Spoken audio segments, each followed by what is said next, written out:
কি ধরনের আশ্বাস ছিল এবং কারাই আশ্বাস দিচ্ছে? আমাদেরকে প্রশাসনের লোক বলেছে যে আইনের লোক যারা পুলিশ ওনারা বলেছে যে এখন আমাদেরকে নিয়ে আমি সহ আমার সাথে আরও 5 জন আমরা টোটাল 6 জন আমরা এখন স্বরাষ্ট্র মন্ত্রণালয়ে যাব। ওনার সাথে কথা বলার আশ্বাস দেওয়া হয়েছে, উনি আসতে পারবেন না, এই জন্য আমরা কথা বলতে যাব। এই জন্যই আমরা এখন এই আন্দোলনটা হচ্ছে এই জায়গায় শেষ করতেছি, এই কর্মসূচি এই জায়গায় শেষ করতেছি। প্রশাসনের পক্ষ থেকে কে দিয়েছে? ওনার নাম কি? জি জি প্রশাসনের পক্ষ থেকে কে আপনাদেরকে বলেছে স্বরাষ্ট্র উপদেষ্টার সাথে দেখা করতে নিয়ে যাবেন? ওনার নাম কি এবং ওনার পদবিটা কি? ADC sir Tejgaon zone. Jewel Rana, ADC Jewel Rana. জি জি জি উনি আপনাদের কি বলেছেন?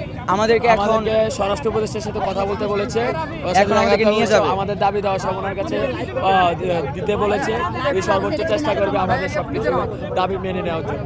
আমরা যদি স্বরাষ্ট্র উপদেষ্টার সাথে কথা বলে আমাদের কাছে মনে হয় যে না ঠিক আছে, উনি যেহেতু আশ্বাস দিয়েছে ওনাদেরকে সময় দেওয়া যায়, অথবা আমরা আন্দোলন স্থগিত রাখবো, তাহলে আন্দোলন স্থগিত থাকবে। আর যদি আমাদের কাছে মনে হয় না আমাদের উনার কথা সন্তুষ্টি হয় নাই অথবা আমরা মেনে নিতে পারি নাই, তাহলে আবার আগামীকালকে আমরা কঠিন কর্মসূচির ডাক দিচ্ছি।